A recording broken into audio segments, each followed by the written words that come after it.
All right, good afternoon, everybody. This is episode 2 of the Weekly Pill. Remember, purpose, impact, leadership, legacy. Today, my guest is a stellar Marine. He served 12 years honorably for his country as a 0311. Spent his first 4 years down in Camp Lejeune, kicking rocks and throwing things at in the swamplands down there with one of my good friends, Gunny Ski. And that was with 3rd Battalion, 6th Marines. After that, he was sent to embassy duty, and he worked in, I think, Russia.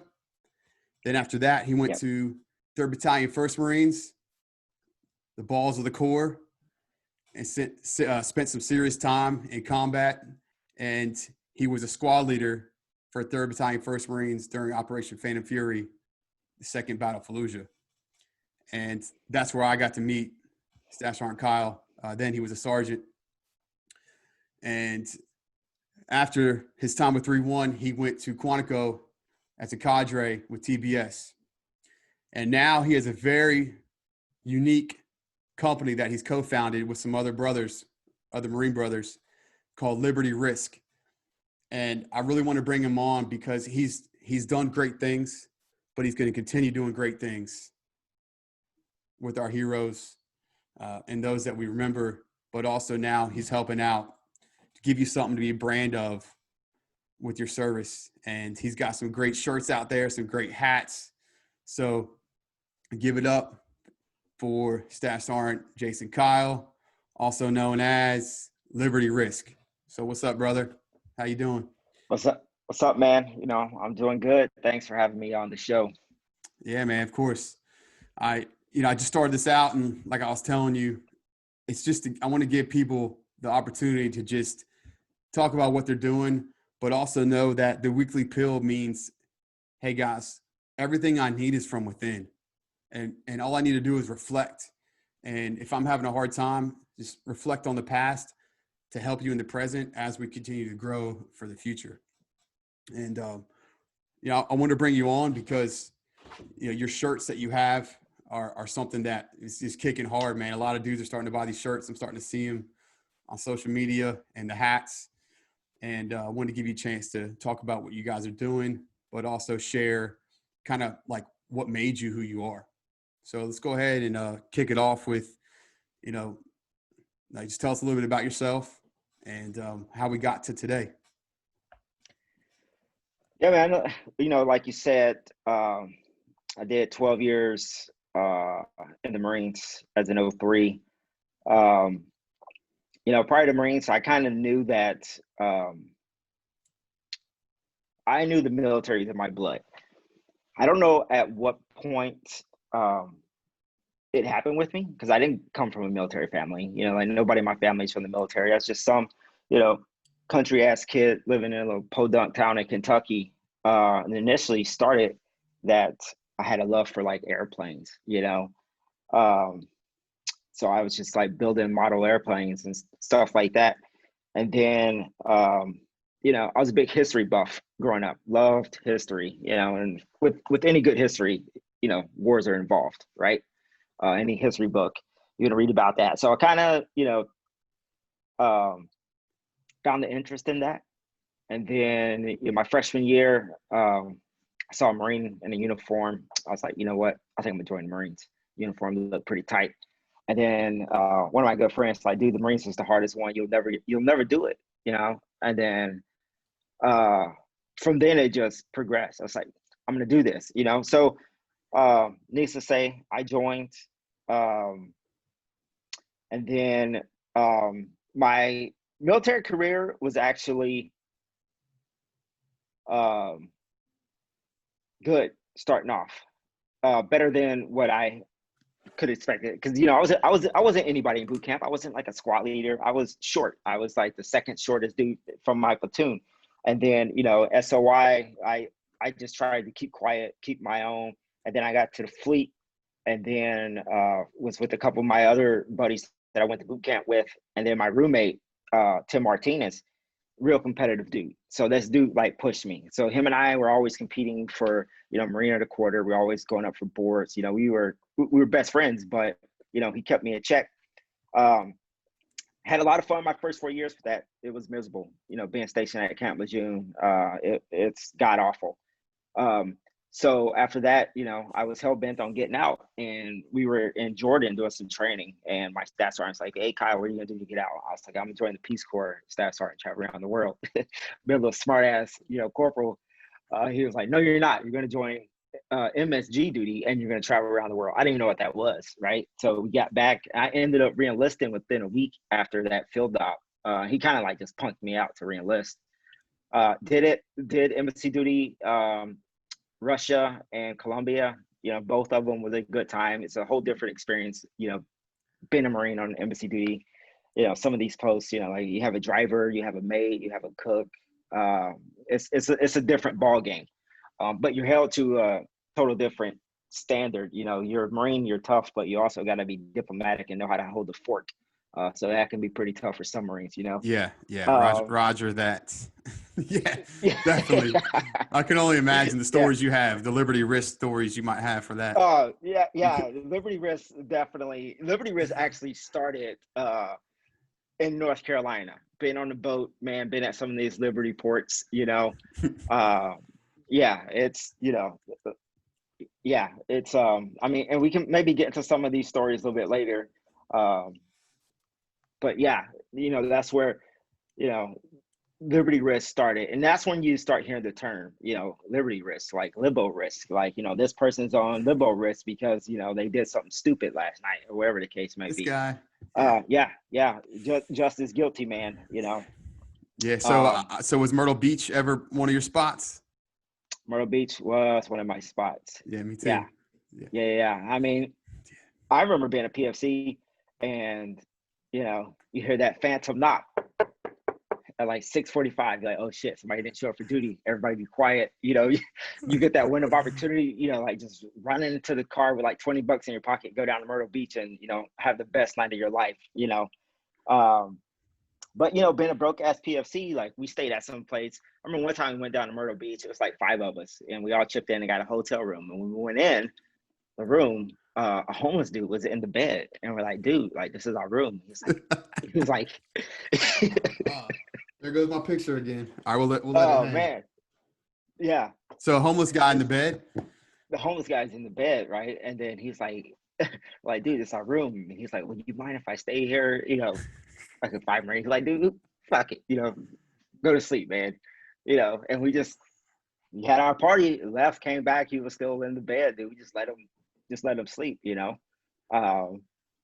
I think a part of it is like, man, we didn't necessarily associate ourselves with being homeless, but you are kind of homeless. Like you don't necessarily have a home where you go get a home cooked meal. Your brothers are your home. The barracks is home. But like having a home, you don't necessarily have. Your home is everywhere. You're like a nomad stuff almost. Like that. Yeah, you're a nomad. So and then like. We know it's 5 of us, dude. We're Marines. We're like 18, 19 years old. We're tough. Like this dude isn't gonna do anything to us. You know what I mean? He seemed pretty harmless, But it's just one of those, times you just like, You're like, all right, cool, man. Hey, we're gonna head out for a little bit. Just don't get too messy. Don't get too messy.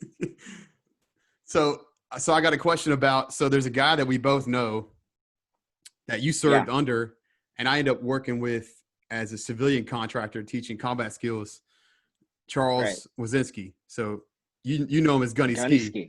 I know him as just Ski, Wild Man Ski. Yeah. So let's each tell a story about him, because I have a really, really good one that happened with an interview we were doing, and maybe you could share one as well. So all right. So either you go first, or I'll just kick if you need to think about it for a minute. Yeah, just kick it, man. I got many. I got to think of a good one. All right, so Ski is obviously retired. He's a retired gunnery sergeant now.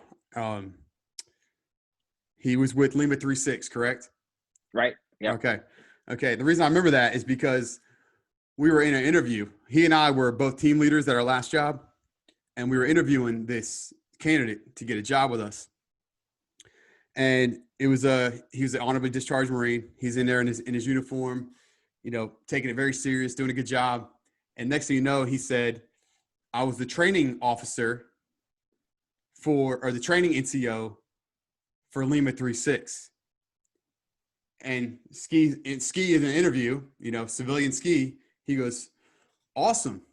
I was the company gunny for Lima 3-6. Tell me a couple things that you did as a training NCO. Did you do this? And once Ski said that, this guy just shut down. He locked up like a private on Yellow Footprints. And the interview was over within like 90 seconds. Because once Ski said he was a company gunny for Lima 3-6. Yeah. This young dude just couldn't say a word. He just froze. Because he basically was called out like, yo, what you're saying, maybe it happened, but let's hear it. And he literally could not reply at all. He froze for 90 seconds. That's how quiet he was. And then we just ended the interview because he was just done talking. Damn. Anyway, but so Ski hit him with that. I was company gunning for Lima 3-6, and the kid just was like, I'm screwed. Yeah. Oh my God, how did this happen? Yep. Anyway, it was a great time, and Ski and I talk about it still. That poor candidate, he unfortunately didn't get the job either. Damn. Yeah. Can imagine. Yeah. Gunny Ski, man. Gunny Ski was like, I tell you what, during those 4 years in Camp Lejeune, like when I picked up sergeant, I didn't feel like I deserved sergeant because of those sergeants that I had to look up to, and the same way with like Gunny Ski. Gunny Ski, hands down, was like probably the best company gunning that in my time that I ever served under. Like this dude was hard. He looked out for his Marines. And he just took care of everybody, but at the same time, Gunny Ski was like a Libo Risq, like big time. I'll tell you my first story, like my first time that I like really came across Gunny Ski, and I was only in the fleet for like maybe like a week. Like we check in and my platoon maybe had like 4 or 5 Marines in it before we all got there. So my platoon is like, we're all boots. All 18, 19 years old. I think Gunny Ski like lived in the company office or whatever. So I'm walking down, and then Gunny Ski is like in the barracks, and he's like drinking with like the company police sergeant. I forgot the dude's name. So they're having a couple of beers. And Gunny Ski was like, "Hey Kyle, get in here." I'm like, "Yes, Gunny." He was like, "Go get me a 12-pack." I'm only 19, Gunny. He was like, "Go get me a 12-pack." It's like, I'm only 19, Gunny. He's like, basically, go get me a damn 12-pack. So I take the money. I'm like, shit, like, what am I supposed to do with this? Like, I can't go buy beer. There's like one other dude in my whole platoon that was over 21, Davis. And he's the loudest dude in the whole platoon. So, I'm looking all around for Dave. I'm sweating at this point, like, man, I got to get Gunny some beer or I'm going to die tomorrow, So 30 minutes later, I found the Marine in another company. I had no idea who this cat was. I was like, "Hey, man, can you get some beer?" Blah, blah, blah, blah. He didn't even ask any questions, like, who is this beer for or whatever. He just like, roger that, go get the beer. So he got the beer. I gave it back to Gunny Ski. And something else happened after that. I think I might have ended up cracking a couple beers with them, But that was the thing, like Gunny Ski, if you were in the barracks and we all had to write like NDA on our names after a while, which meant non-drinking age. And we were all non-drinking age, But Gunny Ski was the type of person, like as long as you were like in your room doing your shit and like the next day you could perform in PT, you didn't have any issues. If you did not perform the next day, you had some issues. And one thing you did not want to do is be on Gunny Ski's bad side. Like that was the easiest way to the deathbed of Lima 3-6, and it's not be on Gunny Ski's good side. But gunny ski, like when we were on the ship, man, I remember one time we had to do a working party and like the Navy just bailed out. You know, it was supposed to be like half Marines, half Navy. The Navy bailed out. We went and told gunny ski. Gunny ski went down there, berthing area, ripping everybody's ass, telling them, you know, calling them lazy, get the hell up, making them get out of the bed and go help us out. But that's just the type of, you know, Marine that gunny ski was, man. So total old school hardcore Marine, you know, like you ain't getting a timeout with gunny ski. You know what I mean? Yeah. Yeah. You better perform or just find a hole and crawl in it. I'm just trying to picture all this stuff because, you know, our job was training, you know, straight up training. And I'll tell you what, an op order, that dude's op orders were like gold. Man, he could, man, because we would do our FTX and he'd write it up like perfect. And all the templates were based off ski. I mean, dude, he was awesome. I definitely left that job. You know, that was a tough place to work, you know, I don't want to get into all that, but he was definitely the person that could have been the chief instructor easily. Mm-hmm. With one eye, he could have been the chief instructor. And unfortunately he wasn't, but he still was an amazing person to work with. And I think a lot of things I learned from him was the fact that, you know, patience is important. And I mean, he knew how to get the best out of people too. He knew how to communicate well. And, you know, I was with him 12 years probably after he retired. I think he retired in 2001. I think I started working with him in 2013. But man, so you saw him when he was straight up still like super salty, like super salty, tight. He was ready to rock. Yep. Right. Man, I wish I would have known him then because I could, you know, I'm sure he definitely would have motivated me. So yeah, he's let's see, he was on embassy duty for a long time. Yeah, he did that a lot. And trying to remember one other thing about him. So his initial contract, he was supposed to be like aircraft something. And he said he got the MEPS and they were like, you're either open or you're 03. And he's like, cool. All right. I guess that's what I'll do. Yeah. And he said, like, absolutely. His contract got completely jacked up. And I'm sure there's so many guys that have that story. But yeah. But anyway, I hope that he'll listen to our recording here, and hope he'll get a kick out of that. All right, so let's push on. Got some other things to talk about. So, if you don't mind sharing, like the things you've been through, and obviously gunny ski would probably be part of that. But what's helped you find your purpose in life outside of uniform now? Man, you know, that's probably the biggest struggle I would say all of us have, you know, as veterans, you know, finding that purpose. And when I initially got out, I didn't have that purpose, man, and it was just driving me crazy, you know. I wouldn't say I was suicidal. I just was miserable. I just wasn't happy. I didn't feel like myself. And then I was working at my last company, a place called US Optics, which sells rifle scopes. And I was going over my boss's house with him for Christmas one year. And he was like, what do you like to do? I was like, man, you know, it's like, I don't know what I like to do. And, you know, because, you know, when you don't have a purpose, you don't have a passion, you don't have anything. You got no route. Yeah, you got no route. You got no route. Yeah. And then eventually he got me thinking about, like, you know, things that I enjoyed, you know, even before I joined the Marines, and, you know, things I enjoyed while I was in the Marines. I was like, man, you know what I really like? I really like being outdoors. I really like camping, really like hiking, that kind of stuff, you know, blah, blah, blah.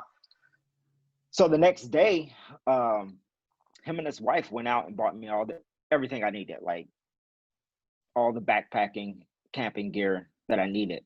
And that was that little push. And that push to get me back outdoors and doing what I love led me to other things, man. Because that's when, you know, like, you know, just by going outdoors is where I did like all my soul searching, man. That's when I really got connected with myself and like, dude, like, what the hell are you doing with your life? Like, you know, you got to get it together. You're better than this. And then, you know, thinking about like all the Marines that have gone before me that I've known, and like the guys that committed suicide, especially, I was like, you know what, I do got something to live for, and I gotta live for all of us. Which may not be the best way to do it because you're just adding more weight to your shoulders. But you got to find whatever it is to motivate you. So previous to this, like even when I was, when I first got out and I was going to school, man, I was fucking hot headed. I remember just like some guy at my school was like jackhammering, they're doing construction, and I'm like sweating, and that noise is just like aggravating me so bad. So I ended up going shaking on the gate. I'm like, yo, like come over here. And the dude's like, for what? I was like, because I want to kick your ass, And then I was like, and then later that day, I was like, man, I got a kid, I can't be doing this. So, like, what I did to myself to keep me out of trouble is, like, whenever I felt, like, whenever I had that feeling like I want to hurt somebody, just like jack them up for doing whatever, I put a fear in my body, and my fear was going to prison and not seeing my son. So that kept me in check, Yeah, It's like, like almost like discipline it a little bit. Almost discipline, yeah. Yeah. Like little things like that. But the finding, going back to the purpose, it took me a while. And like I tell everybody, it's okay. It's not a sprint, man. It's a marathon. Find your purpose. Everybody's purpose is different, but at the time, when I was doing all that stuff, like my job didn't change, but my purpose changed, and my purpose shifted to trying to find it to like I had maybe 15 or 20 employees that were underneath me, so they became my purpose. And what I try to do is I try to elevate their game. I was encouraging, like, dude, you should go to school, just encouraging them. And that's where I was getting pleasure. My pleasure has always been helping people and seeing other people succeed, whether when I was in the Marines to my civilian life, like that's what I get off on. I love seeing people succeed. I always put others before myself, and I think a lot of us Marines do that, I mean, I think that's important. That's important, especially like what you just mentioned with you put that energy investment into them. And I was just talking to the guy I interviewed a few days ago on my first episode, and I was talking to him about like where leadership kind of comes in with, you got to kind of show up for yourself first before you can even lead anybody else. So I was talking to him like it's like a business venture where it's like 51% ownership me, 49% everybody else. And the reason why it's that close is because leadership really is about, what influence and what persuasion can you push and give to others to help their energy now support the central team. Yeah. So anyway, go ahead, man. Yeah, no, man, 100%. I definitely agree with that statement. So that's kind of where my purpose shifted, but that's not like, my purpose is constantly evolving, if you will. And sometimes it's just calculated. It's like, all right, this is what I want to do. I've always wanted to do something for veterans. But at the time, 5, 6, 7 years ago, I couldn't afford it, nor did I have an idea. So I was like, all right, let me get a job. I know where I want to be. This is just a vehicle to get me there, right? Yeah. So I did that. And then, a year ago, it's about a year ago, came up with the idea of Liberty Risq, and my two best friends, joined me. And that gives me, there's always that other sense of purpose. Like, yeah, I'm getting satisfied by leading people, but that's not very fulfilling. Like, fulfilling is one, either volunteering or helping out veterans or doing something to, make our lives better. So that's where my sense of purpose is at now. But it's not stopping there. So the next step is kids, man. And I know a lot of us veterans, we're passionate about kids because that's our future, right? Yeah. And I know what the outdoors have done for me. And there's quite a few veterans group getting veterans outdoors and taking them on the excursions, stuff like that. That's awesome. I would love to like do some volunteer work with them. But I would also love to get some of the youth involved in getting outdoors, especially like some of the inner city children that, you know, they don't know what a hike is, man. You know, and it's so peaceful. I always tell everybody, dude, like if I'm sitting at my house and I'm by myself, I feel like just god awful lonely. I could be on a trail and there could be nobody, you know, 20-mile radius within me, and I do not feel lonely at all, man. It's actually like you just feel so in tune with yourself. So I want to share that with I want to share that experience with people, and get more people involved, because nature's healing, man. It can help you out in so many different ways. So yeah, man. I mean, I grew up, you know, I grew up in Central Virginia, so they got the Blue Ridge Mountains like right here in my backyard. Yep. And I moved back here after, you know, many years being away. And, you know, Skyline Drive, you ever been there? Skyline Drive, I don't think so. When you got to come try it, man. It's just amazing. Like hopefully when we have our golf tournament next year and around summertime, maybe you can come out and I mean it's literally just trails upon trails of just beautiful Blue Ridge Mountains. You said you grew up in Kentucky, so you know the kind of same mountain ranges I'm talking about, all that. Yeah. I grew up in southeastern Kentucky, so right there in the Tri-City area or Tri-State area. Yeah. Okay. Kentucky, Virginia, Tennessee. Yeah, that's called Bumpkin. That's where it's from. Yeah. So is that the Daniel Boone National Park down there? Yep. Exactly. Yeah. That's nice, man. Cumberland Gap, man. Beautiful.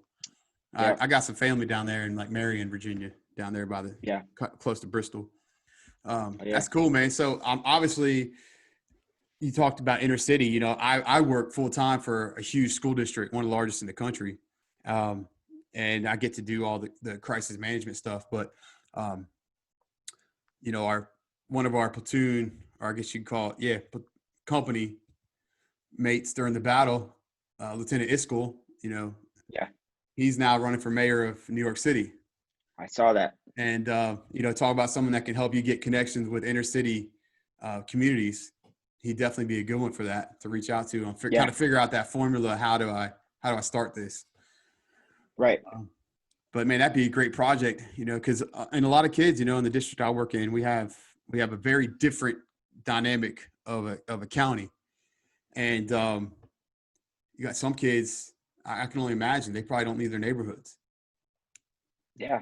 You know, so that'd be a great project, man. And as you know, you already have the attention with your company now, Liberty Risq. This could just be a separate dynamic that you guys just do as like a giving back. Yeah, way to give back. You know, and just kind of have like an offshoot of Liberty Risq on the give back to the community type thing.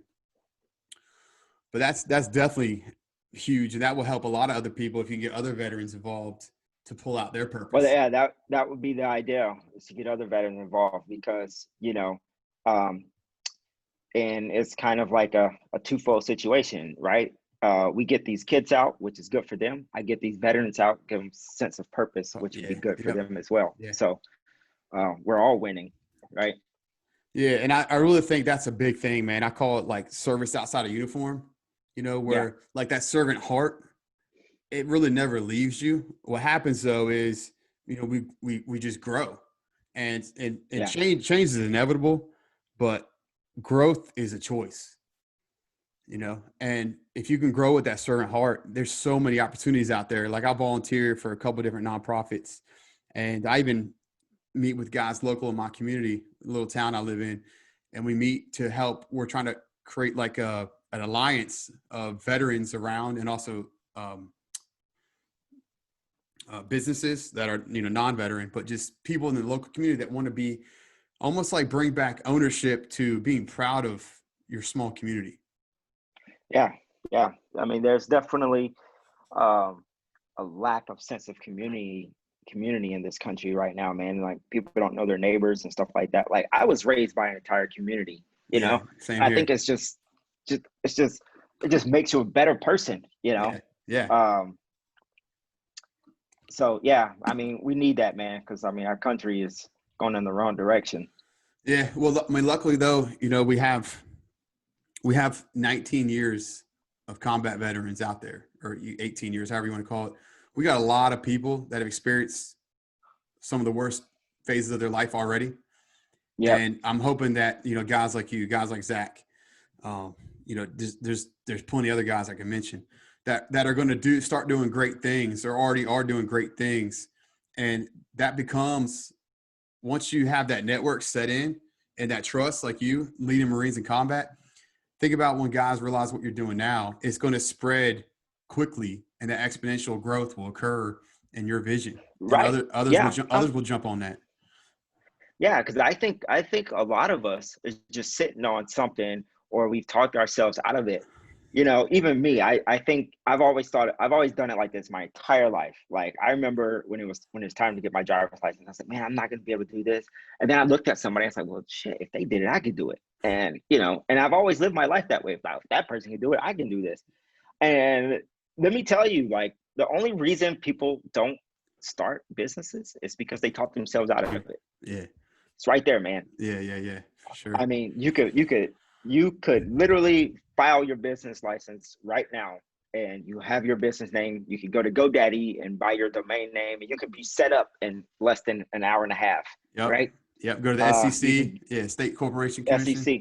Yeah. Yeah, and you could hire somebody overseas to do your website, and for $100, maybe even $200 if you want a really nice one. It's easy. It takes a little bit of the personal investment, but if it's something you want to do, like, it'll make you happy. Like, for us, we did our own website, which was, man, disaster. We made a lot of mistakes, but yeah. Dude, you should see my website, man. I started a company 3 years ago. My website is a hot mess, but I'm getting it cleaned up by another Battle of Fallujah guy, actually. Dude, I'm like a damn expert if you got a Shopify website, man. I'm, IT is my middle name at this point. Oh, is it? You kind of got the cleanup. You just did it yourself?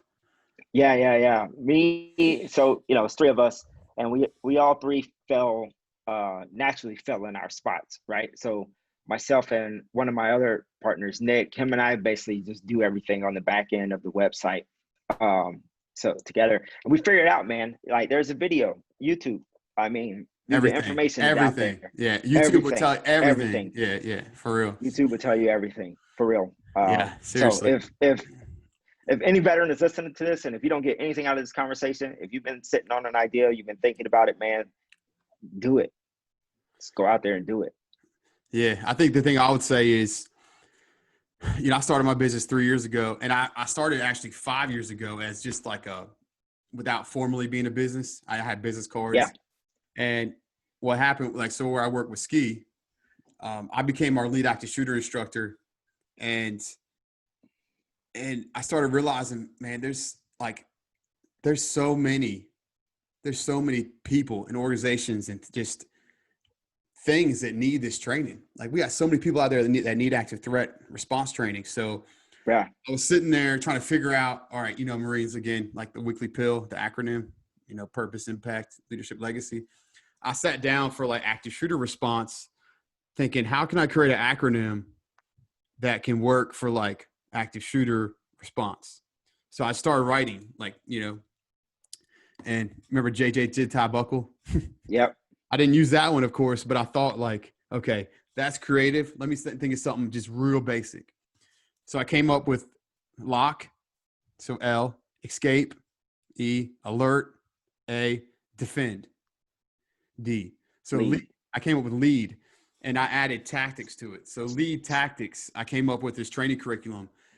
And literally, if you forget what the acronym means, lock, escape, alert, defend, lead. Okay. When someone's trying to take your life, just lead yourself to thrive in this situation. Just don't forget what that means. And so now I've shifted that, and I'm actually using that brand lead tactics now as my DBA. I'm doing business as. Yep. That's my company name now. I'm going by lead tactics. And I shifted the whole thing to now I'm creating a whole entire brand of leadership as a tactic.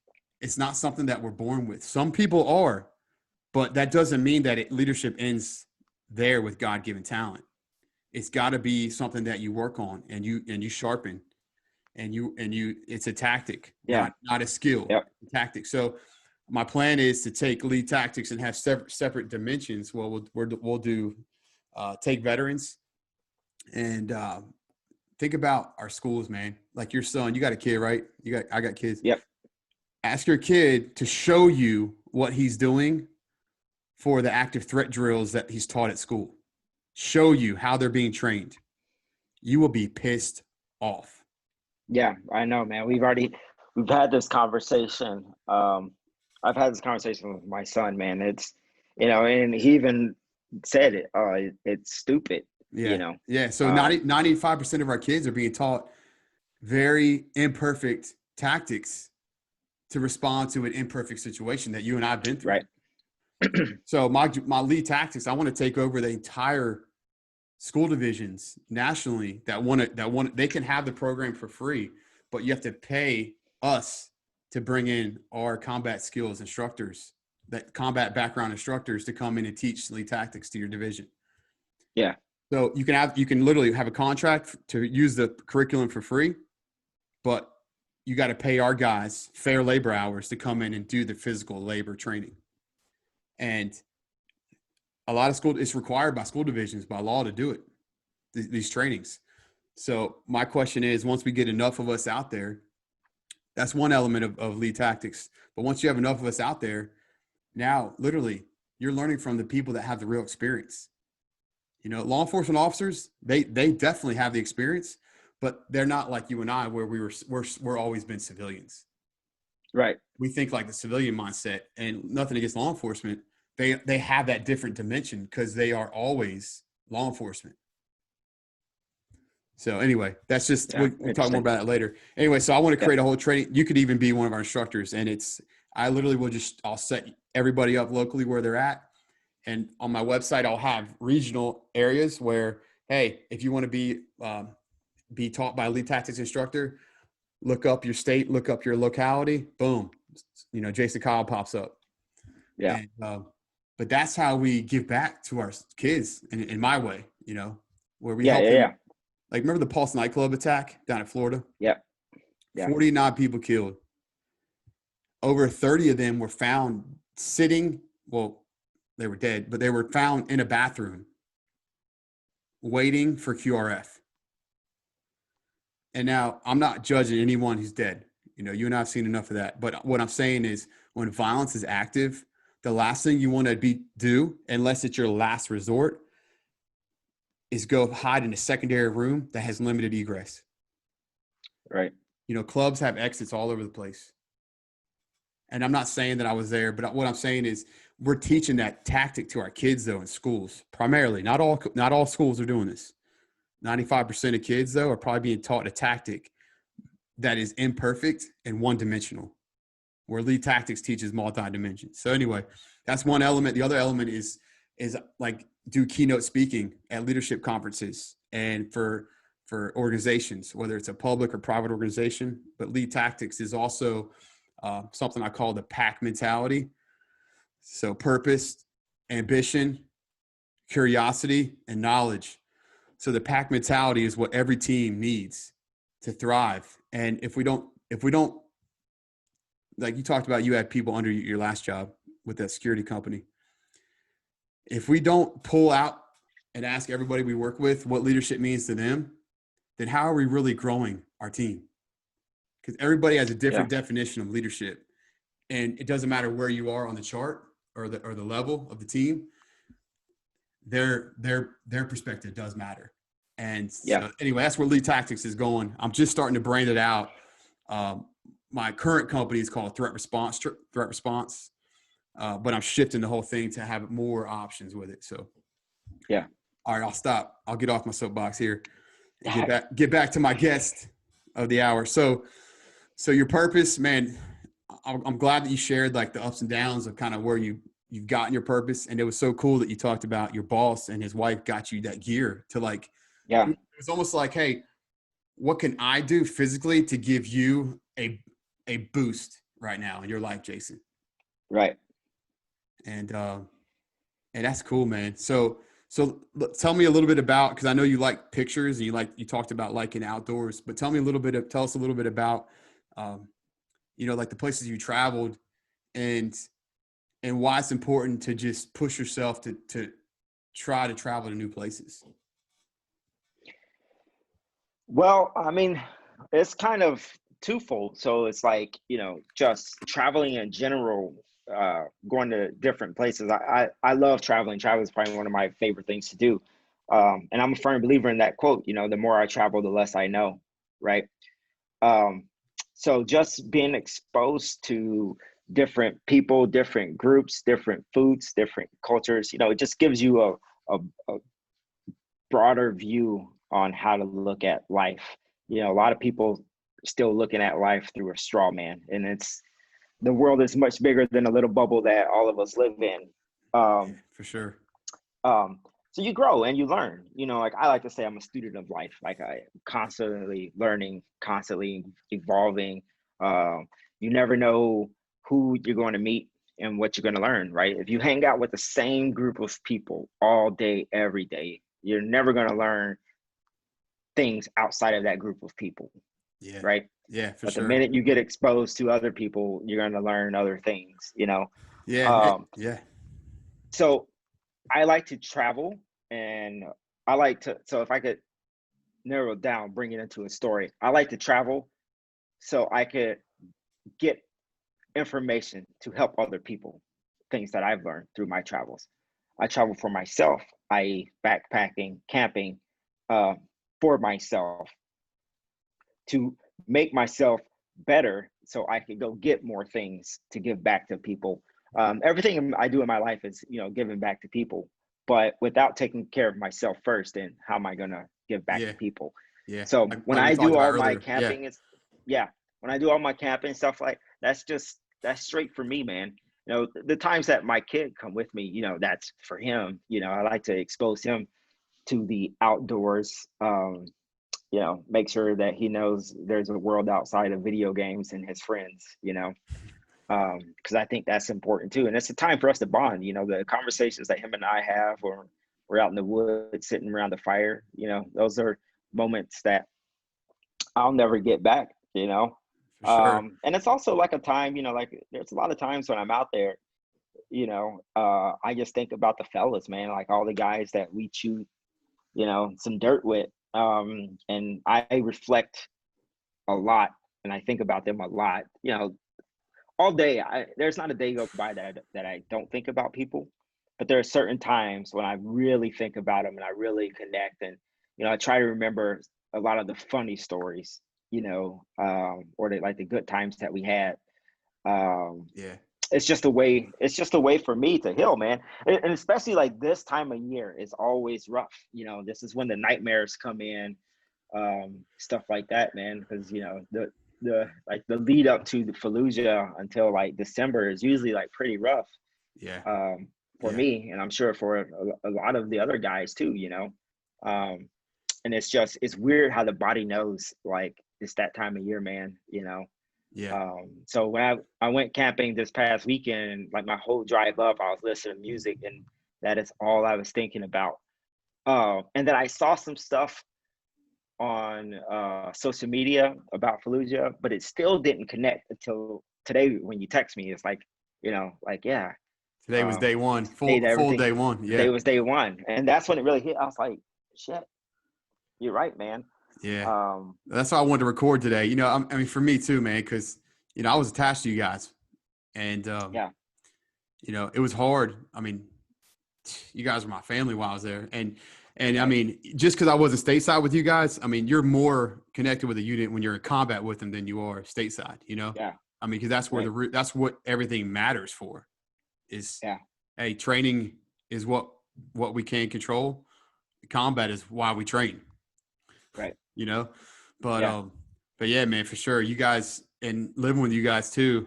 And it was great being a pogue with you guys, because I got to hear all the funny jokes, and I'm like, bro, I'm sweeping for IEDs. Okay. Man. Yeah. Who's a pogue now? You know what? Okay?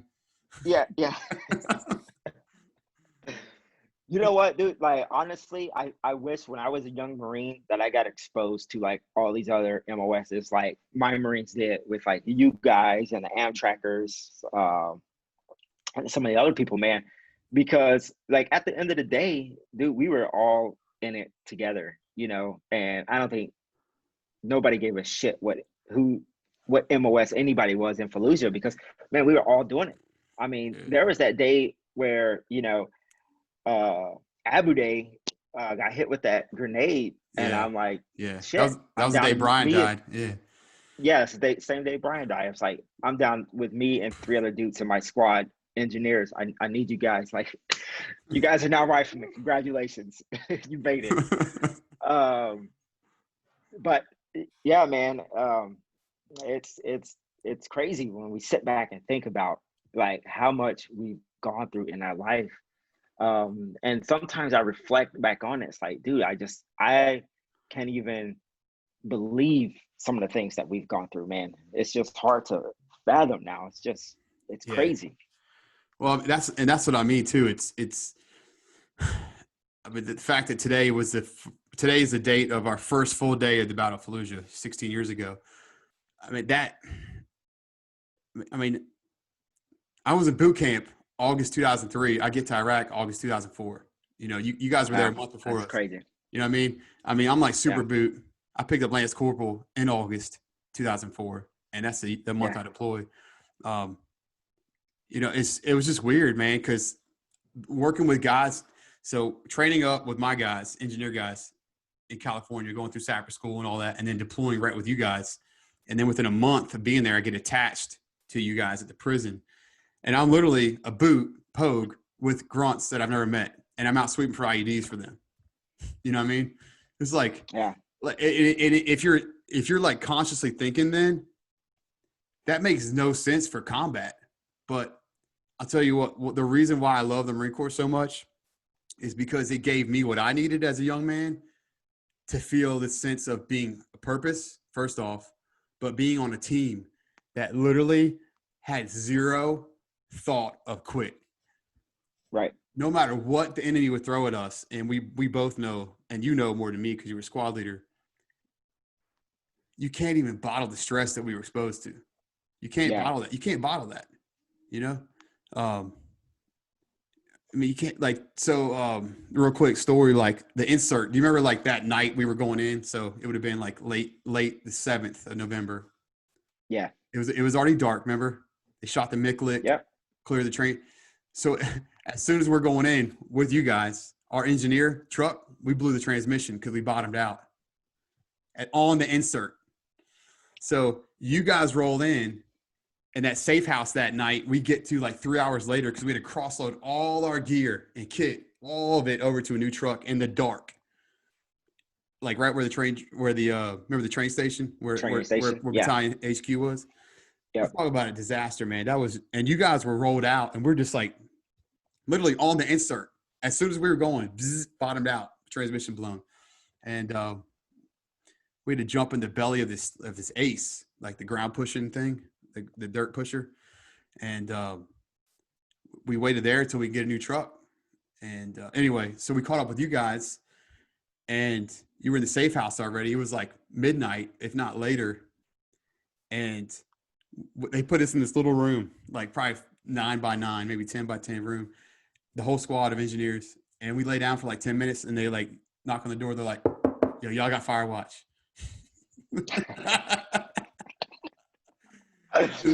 Oh And man, then, do Firewatch. you remember Jordan? You remember him?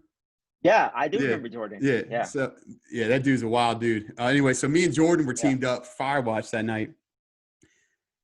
And we had this guy this prisoner. Do you remember the prisoner we had that was like outside like they had him held up at the Humvee? And he and I are on security watching the roads on the ground, 50 on, 50 off with my saw. So one's laying down on the concrete, one's up on Firewatch. And Yeah. anyway, this is like welcome to Fallujah Right. with Lima Company 3-1. Yeah. Anyway, just obviously there's random stories we could share, but yeah, I guess going into impact, and now that we're on the Battle of Fallujah stuff, like, what kind of impact do you feel like you made? Yeah, I'll just direct this question more on what kind of impact do you feel like you made on Marines that you were able to lead in combat? That's a good question, man. I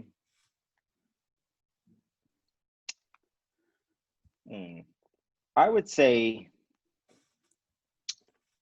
probably my ability to draw out the best out of people and my way to challenge Marines' way of thinking. Not necessarily a challenge like, oh, why are we doing this, Sergeant? But to look at different scenarios in a different way. So when I was a boot on ship, we did tactical decision games, like too much, and it was annoying as shit. But that stuff probably saved my ass in Iraq and all of my Marines' ass, because what it did do is once that was embedded in my head, like as a boot, as a PFC, getting 3 minutes to write up a frago and then getting in front of all the other Marines and telling them like what we would do in this situation and the whole platoon being there, you can't come up with anything stupid, right? So it forces you to think really fast and, be kind of creative in these attacks, because every tactical decision game that we did was a real scenario. It happened. In some battle with some unit, it happened. And then after it was all over, the lieutenant would get up in front and then tell everybody like what really happened, and what the outcome was. So fast forward to, 5, 6, 7 years later, 4 years, no, maybe it wasn't that long, but 4 years later in Iraq, anytime something was going down, I was playing out the scenario in my head. If another squad was out and if they were under attack, I was going over in my head what I would be doing. Like, I'll be doing this, blah, blah, blah, constantly, always doing it. I never turned it off. So, there was times when situations would happen and I would react so fast, like, damn, like, have I done this before? Have I been in this situation before? And no, I haven't, but I have role played it in my head. And, just sharing that kind of information with my Marines. When I first checked into 3-1, one of my team leaders came up to me, like, I think I've been there for like an hour. He was like, I want to be the best squad in the platoon. And I was like, all right, we'll be the best then. And that little commitment, I made 2 commitments. One, that we'll be the best squad, and 2, that I would bring everybody back, which those were 2 bold ass commitments, considering like, I had Connor, I had Calderon as the other fellow 2 squad leaders in my platoon, both stellar dudes, and I love both of them to death, obviously Calderon passed away over there. But me and Connor, man, this dude, we definitely got a Liberty Risq story. Yeah, that's a wild dude, man. And I only know him from combat, but that's a wild dude, that guy. Yeah. Real quick, do you remember when he was like, Doc, take me up, take my gun to my arm? Do you remember that? Yeah. That was I ain't going nowhere. Take me up. Take my gun to my arm, Doc. Connor was a good dude. Like, I felt like we had 2 different styles, but we both got the same mission accomplished. You know what I mean? Yeah, for sure. Yeah. So yeah, I mean, I would go to combat with that dude anytime. I love Connor. So. Now he's a savage. I mean, I was in a couple stacks with him, me and McFadden, and we couldn't even get a shot off. He literally shot everybody before we could even get a shot off. Right. And it was, I mean, and I'm like, and then one dude rolls to this one side of the house. He's already shot, and I split me, and then what's his name? Gunny. Who was y'all's Gunny? Gunny Hackett. Hackett. Yeah, Hackett. Hackett. Yeah. He rolls in the side door. He's like, no. And I was like, all right, I guess he's already dead. All right. Yeah. Sorry, Connor. It's just the little, what do they call him? Leprechaun? Actual? Little leprechaun. Yep. Yeah. So real quick, a story about Hanks. So my first convoy at the prison was with Hanks and that female interpreter that was from Baghdad. Do you remember her? The hot one? Yes. Oh, Yeah. yeah. Yeah. So she was in the back, and me and Hanks are supposed to be guns outboard, and we're like, like the whole time, like distracted. Right. And Yeah. anyway, there's some more stories about her. I think somebody later was like dating that chick. Yeah. And I know you know Well, that I don't story. know. Yeah. I don't know if we should get into that. They may not want that. Yeah, I know. I'm teasing.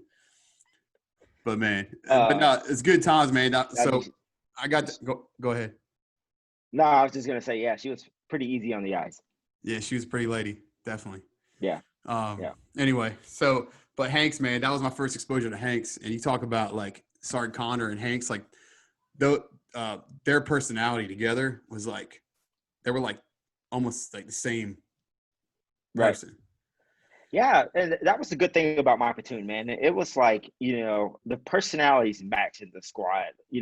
Like Connor had Hanks Soja. and Soida Yeah. in his squad. I had Kramer, Abu, and my Yes, Ssgt. Stokes. I had Stokes. I can't imagine having like Hanks and Soida in my squad. Our personalities wouldn't have matched. I don't know how Connor put up with Hanks. I would have like stay back. Hanks was a lot to handle, but Hanks was squared away. Hanks reminded me of my best friend, the one I was telling you about that challenged me. That was Hanks. My best friend was, Martinez. He was a Hanks. And it's funny, I tell him the same thing. I'm like, bro, like you were just like Hanks. You made everybody laugh. You were the biggest Liberty Risq, but you're also one of the most squared away Marines I've ever met in my life. Like that's a Marine's Marine, but also like, CEO's best and worst nightmare, right? He's the story guy. Yeah, the stories are made for him. Yeah. I mean, exactly. he was even an entertainer during the battle. Like he would just do stuff to like break up the monotony and everything too. Yeah, always Like, making everybody laugh.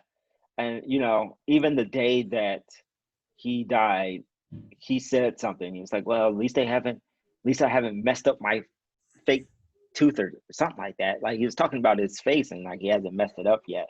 Because he had like one or two fake teeth from a fight he got in Oceanside or something like that.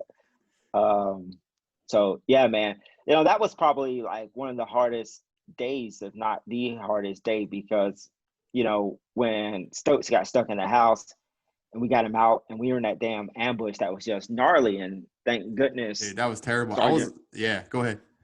Yeah, thank goodness Rosales was behind us for some reason. He ran down and got that tank so we can get out. Yeah. Then eventually we made it out, and I was like, I'm running and I got my whole squad behind me. I look back and everybody's there. I'm like, man, I can't believe we all just survived that. And then, run around the corner, and that's when I saw Hanks laying on the ground. Yeah. And that was the day that, man, I have never seen a unit so deflated. That was tough. Because that was tough, and everybody's like deflated, and I'm like, Hank's rifle sitting there, so I grabbed his rifle. I walked around the corner and was like pulling, his brains out of his weapon, by myself. And I think another Marine eventually came over and helped me. Like I was sucking water out of my Camelback and spitting it on his weapon to try to get some of the stuff out, just to get it away from, all the Marines. That was tough because, Hanks was our platoon jokester. Well, he was a comedy jokester. show. I mean, he was a comedy show, man. He kept morale high. No, I remember when so real quick on that, like, so because Stokes got hurt on that too. His fingers were jacked up. I remember because his fingers was jacked up. He was concussed. He didn't even know his name and social security number, but he didn't want to leave. Nah, that dude was straight up beast, man. I mean, and it was weird because I was with you guys, and then I'd be out with Cannon because I was an A gunner for the small. So we'd go out every couple of days for a couple of days with Lieutenant Iskol and his guys. And then we'd go, like, we just kept getting thrown around, like little pinballs, engineers, just throw those pogues over there and pogues over here. Yeah. And, but no, that day I remember, because if you're on that road, like that the right side of that house, you know, Hanks got killed on this side, Stokes got stuck on the other side. And then I was covering the alleyway with me, Roberts, and Cannon. And then I was kneeling down and covering that window. And right when y'all got Stokes out, somebody shot me with a machine gun from that window. And the bullets were running in at us. And we just rolled out. And I don't know how it missed us. And then I rolled back, and Doc's working on Stokes on that corner, and his hands are just mangled. I remember his thumb was hanging. And I'm covering that alley, and next thing you know, that last Chechen runs across, and it just was so fast I wasn't able to get a shot off. And that's when Rosales came up with that, you know, clink, clink, clink, clink. Here comes the tank.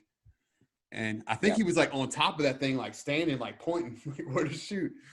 And then he jumped off and that's crazy. That's how I handled that business. I tell everybody, like, man, cigarettes can save your life, because they definitely saved mine. Because that's why Rosales was still back there, because, you know, we were all on that corner, everybody's smoking, and Rosales like, where y'all get cigarettes? I'm like, bro, go back up the street, around the corner, the first little hut, they had some smokes in there. So he went back and got those smokes. And then after we finished our cigarette, I was like, man, this house looks like we better clear it.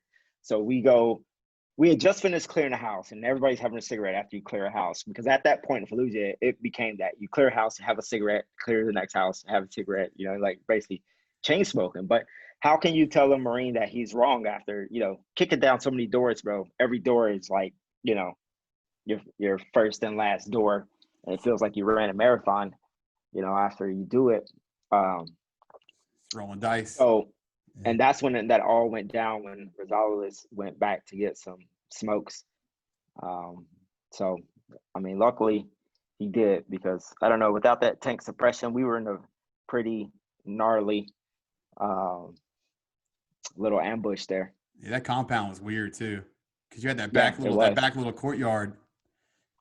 I think they had like little chickens in there. I can't remember what was in there, but no, I could, and like I told you, I lived it with Kilo 3-4 after y'all left, right there. Yeah. Because we stayed the night like 100 meters up at the compound. And I'd pass out on patrol, you know, when I was out there after the battle in early 2005. And, you know, no one else that was there with me at that time experienced that. So I couldn't share anything about it. So I kind of had to like live with it in a different way. But man, you talk about just terrible, man. I remember when Bryant was killed too. That was just stupid. I mean, that was just unnecessary, man. It just sucks. You know, just the imperfections of war. We cleared that house, and I think we were just going to burn it down to show like where we had cleared to. Yeah. And it was me, Marler, and then Bryant was the last one. And coming out, and some dude ran in the back little door and popped some shots and hit him. And he got shot in both lungs, I think, because he was like looking at us like he couldn't breathe. And if that day in this, what makes it hard is, so like and I don't know if this is for a fact, but it probably is. So when after Abadi got medevac, I'm down 3 guys. So I had the engineers providing security as we were clearing the houses, right? So we clear a house, and then one of the engineers like, hey, I just saw a 3-man RPG team like run across the street. I'm like, you didn't kill them? He was like, no. He said something. I'm like, damn, bro, you know, like, man. And then 2 minutes later, and so it was our row houses and like a little gap, and then where Connor was with Brian and all of you guys. Yeah, we were on the other side. Yeah, you guys were. Yeah, you're on the other side. And that person those guys came up that alley. Had to have been the same 3 guys, because they were heading in that direction. So, but I mean, maybe it wasn't, you know, but probably. Yeah, I mean, that was just. But it's just man, it sucked. Shitty situation, man. Yeah, I mean, and it's weird, man. Like thinking about now, like you and I both became instructors, you know, in different ways. I went through as a civilian, but when you think back, like it's so hard when you're in just continuous heavy combat, and you can't, like most units, they get into a big battle or something, big gunfight, they're going to get out of it and go back to their little freaking compound. You know what I mean? Right. Like we were in it. Because we were it, you know what I mean? Like we couldn't leave it. And that was hard, man. You lose a guy. I remember when Bryant was killed, we went and sat in this, because we stayed the night at that mosque that night. I remember on that corner. And we sat in this room, though, close to the mosque. And it was me, Hanks, and Ssgt were sitting on the ground, Corporal Ssgt. And I just remember, like, it's just, everybody just kept doing this. Like, there's no words to say. There's just nothing to say. And I remember Hanks just being like, and Ssgt just getting up saying, all right, let's go. You know, like we took our 10-minute break. We got to keep moving. And it's like that. Those are the memories I have of, to me, that's what heroes are the ones that don't have a story to tell because they didn't leave there. So us, that's our duty now. Yep. And I mean, dude, Hanks, man, to talk about just a natural leader, like there is a lot of him that had a natural leader abilities. He knew how to just take his energy and just, all right, if y'all don't have it, I got it. Follow me. Right. But man, yeah, that was just crazy, man. But if there's anything else you want to share on that at all, go ahead. But I was going to transition into really, I guess we covered impact, with your business and stuff. Why don't you cover that a little bit? We kind of covered everything with the PIL acronym without really covering it. But if you want to talk about kind of impact and where you want to go with just the future vision that you have for yourself and your team with Liberty Risq. Yeah. Impact with Liberty Risq is to give back to veterans, to we got some things that we're going to do probably sometime, first, second quarter next year. But, just like everybody else, we want to raise awareness, obviously, suicide. It's big on all of our minds, right? It's just, what are some ways that we can help mitigate it, lower it, and improve somebody else's day-to-day life, get somebody to talk, say hi, one of the things that we want to do is like, we want other veterans to recognize other veterans when we're out, because that may be a way for somebody to talk to you, right? Sure. If you see me at Starbucks and you see me wearing something, you can, hey man, how you doing today, bro? I'm doing good. Because we know what it means, right? So we got an idea. I don't want to say it because there's other people with more money that could probably print some shirts off tomorrow and, steal our idea. But when we have it, you'll definitely know about it.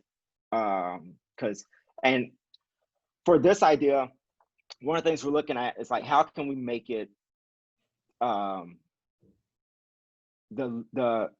most, we're trying to make it with good quality shirts, but super inexpensive because we want everybody to have it. So we're not really caring about making a profit because it's more about getting that message out there than, making a profit, and trying to help, just trying to help us out, man. And it doesn't have to stop at the veteran community. It's civilians that are veteran supporters, like just saying, man, hey man, how you doing, bro? Like you good, and sometimes it's all it takes, bro.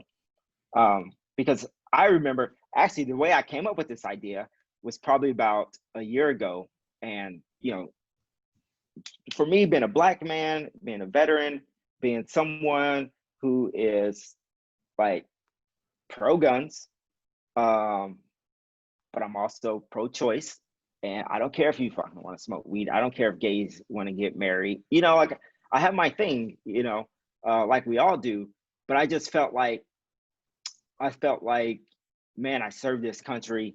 And now I'm starting to not feel welcome because I go on social media and, you see it where a lot of guys, I'm not saying that we serve with like some of the older school Marines and like some people I know from, working in the gun industry for a while. I'm like, man, now this looks racist, and that was starting to affect me for the first time in my life. Like, I was just like, man, it's just everywhere. And like, you know, I'm seeing the worst out of everybody. Yeah. And I was struggling with it hard. Right. So I went to a coffee shop, somewhere I'd never been before, man. I was just like, I just got in the car, I drove, was at a coffee shop, and these three old white dudes was sitting at a table next to me. And then this girl comes, well, not girl, she was a woman. She comes, she walks by, and she said something to one of these guys, and they're obviously locals. And then when she walked away, I looked at them, they looked at me, and we all just started smiling. And it's like, hey, come sit with us, you know, like these three old men. And it kind of like restored my faith. And one was an ex-army dude, one was an ex-army guy, and the other two guys were prior law enforcement. But they were super cool, man. It kind of just like restored my faith. And I needed somebody to check on me, you know. Yeah, for sure. And you know, they just talked to me like, hey, how you doing, man? Blah blah blah. And it was good. It's exactly what the doctor needed. But I kind of wanted to do something like that for everybody, for all of us, you know, and it's just an easy way for us to check on each other. So that's where we're going in the future. One of the places we're going in the future, and also in the future, you know, we're trying to, like, right now it's kind of centered for Marines, and especially like infantrymen, but we're definitely going to widen that up. We initially just wanted to start with our core group, like all three of us are infantry guys. But Yeah, you keep know, the pogues out, or like I told you, pogish. the pogish, yeah. So yeah, we definitely got to get some of our other brothers some love. You know, the struggle for us is, you know, I was like, hey man, we got to do a shirt like right away. We got to support our corpsmen and our engineers. You know, those are the two that's near dear to my heart, right? We know enough about corpsmen to come up with something, but like engineers, it's like, man, we don't know any cool sayings that only engineers know or shit like that. So if you want to help us design something, man. Yeah, it'd be fun. Yeah. Yeah. I mean, I know, you know, I know plenty of guys, of course. Yeah. Obviously something sapper related would be cool too, but, Right. yeah, the corpsman one would be good, man. You know, it's crazy. Just bringing up corpsman. I got connected with, at the reunion with Sergeant Peralta, the one that got killed from 1-3, the one that, you know, it's if you look at his, like, supposedly what happened, there's a lot to that case anyway, but I got connected with the corpsman that was his corpsman, and there with him. Talk about a good dude, man. That guy he was already in for 10 years, and he ended up being a infantry line corpsman for the Battle of Fallujah. You know what I mean? Like, that's pretty senior to be a corpsman out there. That's, you know, he's a good dude. He just retired at 24 years. Anyway, but yeah, man, the corpsman, like him, when he was at the reunion, you saw this, like, that green side of his time. You could see that it was just like his most memorable time. And he's like, he texted me like, now we're close. He sent me a message afterwards like, man, it was incredible, you know, like. And but yeah, the corpsman, man, they definitely need it because, you know, my uncle was a Green Beret medic in Vietnam, you know, and the medics in general, man, the corpsman, medic, whatever field for combat, they get forgotten about a lot because, you know, they're not really right there in it usually. But and man, they experience the things that you and I kind of got to stay away from because we had to kind of keep security going. Yeah. You know? Yeah. Anyway, but that's cool, man. That's awesome. So let's real quick, you cover impact. We cover leadership a lot, but if you want to cover, I'm sorry, not impact, legacy. And then I'll let you give some shout outs of where people can find you and buy your gear and hit you guys on social media. So go ahead. Legacy wise, really, what does that do for you? What does that mean to you? You know, my legacy, I don't care if nobody knows who Jason Kyle is. As long as I leave an impact with my son and a few other people in this world, whether, you know, if I can help someone out or if I can help somebody achieve their career goals or something like that. Like, for me, that's everything, man. You know, like I don't think I'm in this world for myself. You know, I think I was put here to help other people. Yeah. So, I mean, that's what I want to leave behind, man. I just want to leave behind, you know, um, I want to leave my mark on people and not necessarily a legacy. And I don't care if other people don't know about that mark. As long as whoever I helped is better for it, you know, I'm happy. Yeah. You know. Well, that's awesome, man. Well, I'll just add that, you know, the brief time I got to be exposed with you guys and your team and attached to you guys, the obviously there was so much going on, but like the 16 years later, you know, I haven't seen you in person Yeah. since the battlefield, since, you know, since the what do we call it? The wheat factory where we lived for a Yeah. little while. Yeah. Flower factory. Yeah. Whatever the hell it was. But, Yeah. I haven't seen y'all since then, you know, most of y'all. And, but the impact you had on just your presence for your billet, but also for you were a, it's funny now knowing Ski, you were a very similar version of Ski with you were very direct and very, it wasn't with panic. It was with like, this is important. It needs to happen now. Yeah. That's kind of my memory that I have of you. And like I said, I wasn't with you that much, but during some of the Right. most memorable times of my life, I was very close to you and around you guys. Yeah. I would say that's a very good assessment. Very direct. Yeah. I mean, sometimes getting loud, but it was getting loud for the reason of the time. Like, this is important. Yeah. Yeah. A lot of things were important back then, right? Yeah, but yeah, your character is something that I know that, you know, like Adele, you know, I mean, all Stokes, you know, Stokes, rest in peace, Stokes. I mean, what a freaking warrior. I mean, your squad was legit. I mean, all those guys were just, there was fear, but they had respect for everything that they couldn't Yeah. control. They literally were just ready to rock. Right. You know? And I had some, you know, I got lucky. I had some studs in my squad. And they kind of brought it on themselves, you know, like they want to be the best squad. I remember one time we came back from a 8-hour patrol, and I was like, all right, everybody go drop your gear off, come back outside, boots and utes. Came outside, and I grabbed a couple of stretchers, and we went on a stretcher run in the prison around the stretcher. And I'm like, oh, you know, they're complaining. Not even quietly, they're loudly complaining. And I turn around, I was like, don't you guys want to be the best squad in the platoon? And like, we're going to be the best squad, like not only physically fit, but the smartest squad. And then after that point, we started having classes on the radio, you know, just things that I did not have to do. But in the case that we needed it, I wanted to be prepared. So in Fallujah, I mean, we were physically fit, and it was hard to get like some serious PT, you know, during that time, because I mean, we were always on the move. Yeah. And you know, everybody was able to like pick up a radio and do whatever they needed to do with it, you know, like little things like that, you know, that I think contributed to our success. Because we all know, like, you got to be more than just strong in order to be a good Marine, right? I used to ask everybody, like, what's the most powerful weapon we have in the squad? You know, everybody's like, oh, the saw, oh, my bullshit, the radio, you know, and we got to treat it as such. We got to treat that thing as a weapon, because it can be the deadliest weapon we have, or it could be It could be your ticket to a lost island. Yeah, exactly. Yeah. Yeah. So yeah. Yeah, it could be your ticket to the AC-130 gunship too. Could Remember that thing? Yeah. Basher. Yeah. Yeah. It's something you don't forget.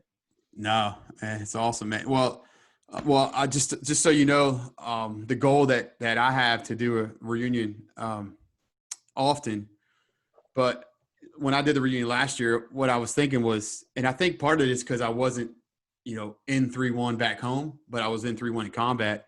But I was like, why would I just do for the 15-year? Why would we just do a battalion reunion? Why not do an entire battle reunion? And that's where it came from. So like, dude, we got everybody that was in the battle and it was really the main effort, guys and gals, because, there was so many troops involved. So I try to keep it very direct with those, those part of the heavy operation of the battle. And man, it was incredible. So I got connected, and I have a whole network now of all the different battalions, and even the Army battalion was there. And so there's a couple guys that got so passionate about what we did and coming together that they're starting now a nonprofit for all Battle of Fallujah Marine units. So it's going to be, they're going to have representatives from 3-1, 1-3, 1-8, and 3-5 from the battalion levels. Legit. And so they're going to literally just keep this foundation, this nonprofit going to help support different things. Cause you know what I mean? Like shoulder to shoulder is how the work gets done. And when it's that big of an operation, battalions get shoulder to shoulder and get work done. Yeah. And it's just, it's a way to keep the legacy going, and remember that the Gold Star families, we got to do something for them too, man. We got to they're the ones, there's so much that we don't know about their sons, and obviously others' daughters, but for Battle of Fallujah wise, think about how much we don't know about the men we fought with and the people that raised them. Yeah. So I really would want to do that. And the golf tournament I plan on doing annually is a Gold Star Battle of Fallujah charity golf tournament where I think I told you about it, each team will be named after one of the fallen. And the goal is to hopefully get some Gold Star families to come out and also be part of it and find sponsors. And I really think that's a way to remember them. And because like you said, I want to be remembered as someone who just doesn't forget what experiences I had in life. And the ones that can't tell their story, they're the ones that I want to be remembered. They're the ones whose names need to be said, not ours. Yeah, absolutely. But hey, Jason, man, real quick, just give some plugs of where people can find you and Liberty Risq and, social media outlets. Where y'all at? Yeah, where can people find you? We have our website, www.libertyrisq.com, and that's Risq, RISQ. And then on Instagram and Facebook, we are Liberty Risq _apparel. And then soon we'll be on Amazon, so you'll be able to buy it there. But for right now, just go to our website. Can buy everything from there: hats, t-shirts. We got some stickers now.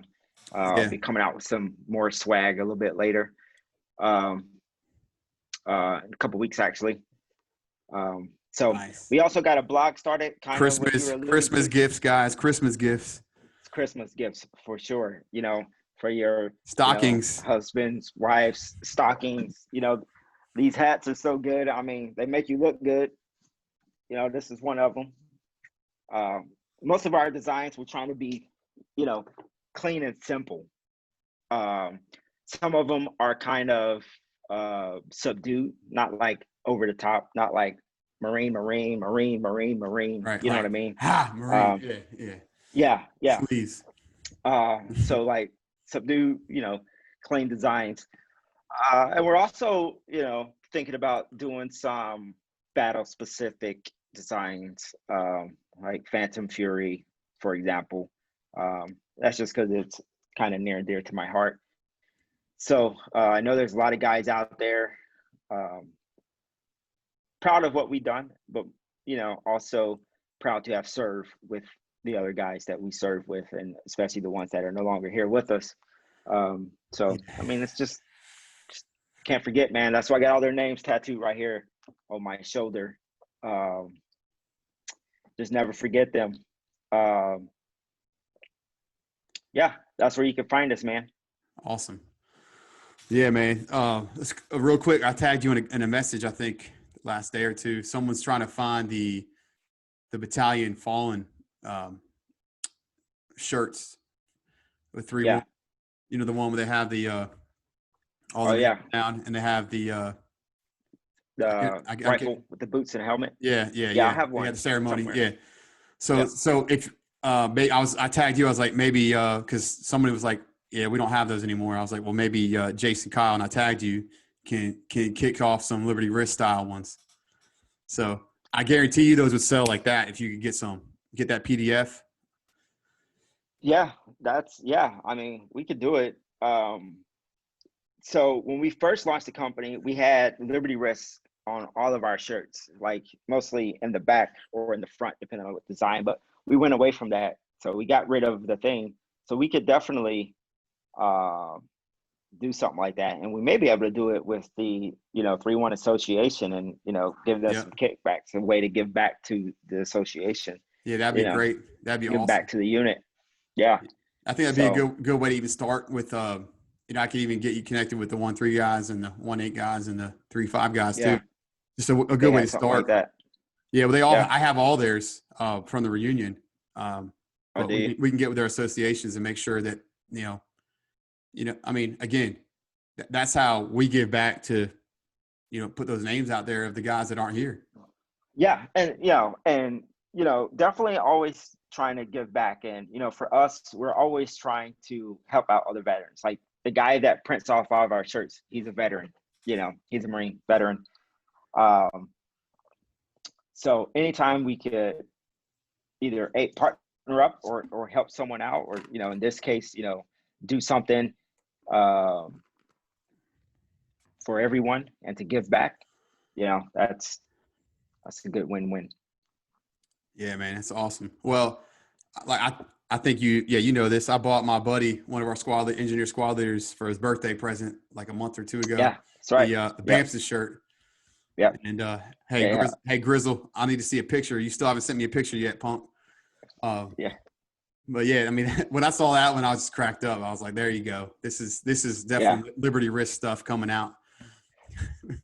Yeah. And what I really wanted to say on the shirt was like what all the Marines say, but I didn't. But that might not go over too well. BAMS's. Yeah. Yeah, exactly. BAMS's bleep. BAMS's. Yeah. Yep. Well, that could be your hey, click this button if you submit your ID and who you're with. Make sure you're a real Marine. You can go get it. Yeah. Could do that. Like special backdoor access to Liberty Risq. The explicit ones. Yeah, the exclusive club. Exclusive Liberty Risq club. Yeah. Gunny Ski will be the president. Oh God. It's a salty dude, man. That guy, he drinks coffee like it's just gold water, man. It just crushes coffee. And remember those little styrofoam cups, he just good dude, man. Well, he will definitely I'll definitely hit him up and let him know that we recorded this. But hey, man, I'm just getting started on these podcasts, and it's really I wish I could do these in person, but of course, right now doing that's tough, and plus our distance. But I'll get a better platform, and eventually I'll try to get out on the podcast sites too, like Google, Apple, all those different ones. But right now, we'll just post these on YouTube. And if you got any friends, man, I just really want guys to just come on. And like I said, the weekly pill is, hey guys, we all have a story to tell, and sometimes that's all we need is to reflect and tell our story to help us get on the path to just keep finding the movement and the purpose that we have the opportunity to have. And, no, man, I appreciate the opportunity. I like what you're doing, man. And, like for me, any way I can help out. And if I could think of somebody that I think would be good, I'll shoot you their names and make the intro, Yeah. All right, man. Well, I'm going to kick this. We're going to end this. But other than that, guys, appreciate your time. Staff Sergeant Kyle, motivating Marine. And appreciate it, brother. Thanks for all your sacrifice on the battlefield, man. You definitely help save lives. All right, man. Thank you. Appreciate that. Yeah, buddy. All right. Later.